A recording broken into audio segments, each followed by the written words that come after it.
Hello, I'm Joey Haskins, and welcome back to You've Never Seen, in which I showcase a movie you've probably never seen before. I mentioned a few weeks ago about unconventional directors. I make it seem like it's a rare thing, but people taking the chair when they are famously not directors happens a lot more often than you'd think. Some popular examples include John Krasinski in the Quiet Place films, or Clint Eastwood in all the stuff he makes, and even Greta Gerwig was primarily an actor before she became a director. But there are some rare cases of people in the industry, especially actors, who step in the chair to tell a story that's passionate to them.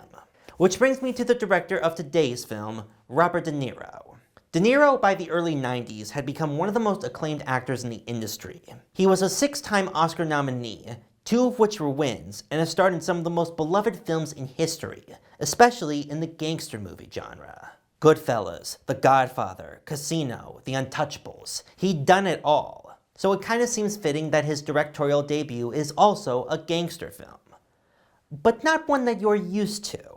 A Bronx Tale is based on a one-man play by Chaz Palminteri. It's directed by De Niro, written by Palminteri, and stars both of them.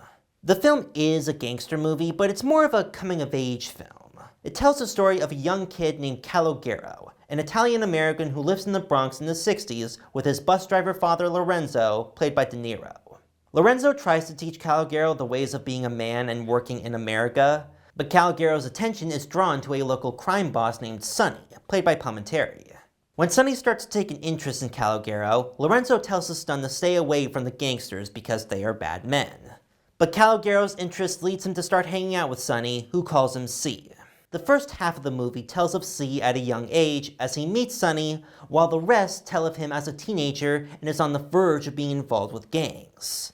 And this runs parallel to the Bronx becoming more diverse in the late 60s.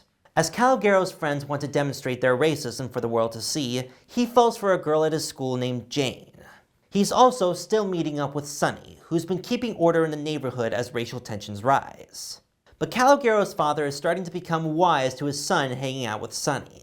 But as we'll find out, Sonny does have his best interests in mind. He may be a gangster, but that doesn't mean he wants Calogero to be one as well. The intricacies of the plot of this film are so good, it demands rewatches. A Bronx Tale is the kind of movie where, once you're done with it, you'll want to watch it again. De Niro, much like Maya Angelou a few weeks ago, doesn't do anything special or artsy in his directing, but it doesn't need it. The movie carries itself. Its cinematography is basic in a lot of ways, but they do way more than any other Joe Schmo would do behind the camera. And yes, you could easily draw comparisons to Goodfellas in this movie, despite the fact that the play came out right as they were filming Goodfellas, but A Bronx Tale is its own thing. Call it an anti-gangster film, if you will. Something that seems so much like an ordinary gangster film, but it isn't. And that's thanks to De Niro, but it's also thanks to Palminteri. His turn on Sonny is the highlight of the film, as he easily changes the mood of a scene whenever he enters the room as the character. And from his acting, it makes sense why he always wanted to play Sonny. When the original play debuted, Palminteri was offered the ability to adapt it many times. He just had 2 conditions: that he'd write the screenplay and that he'd play Sonny. All of the offers turned that down though, so he didn't sell. It wasn't until De Niro came along and agreed to his conditions, as long as he could play Lorenzo and direct the film. The deal was made quite literally on a handshake. With some great performances all across the board, as well as one of the greatest film cameos I've ever seen from Joe Pesci, A Bronx Tale was critically acclaimed. But it didn't really make any waves. Although it premiered at the Toronto Film Festival and made a fair amount of money, the movie didn't receive any major awards.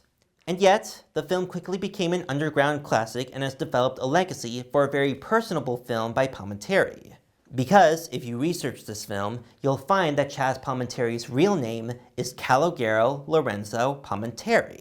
A Bronx Tale is an autobiographical film about Chaz experiencing a murder in the Bronx. The movie has had a lasting legacy, and both De Niro and Palminteri would return to help develop a musical adaptation of A Bronx Tale. De Niro even co-directed it. But the film is truly unique and well worth a few watches. With some great acting and cinematography throughout, A Bronx Tale is a great cult classic. You can watch it on AMC Plus, or you can check it out at your local library. With Weston Media Center, I'm Joey Haskins, and I'll see you all next time.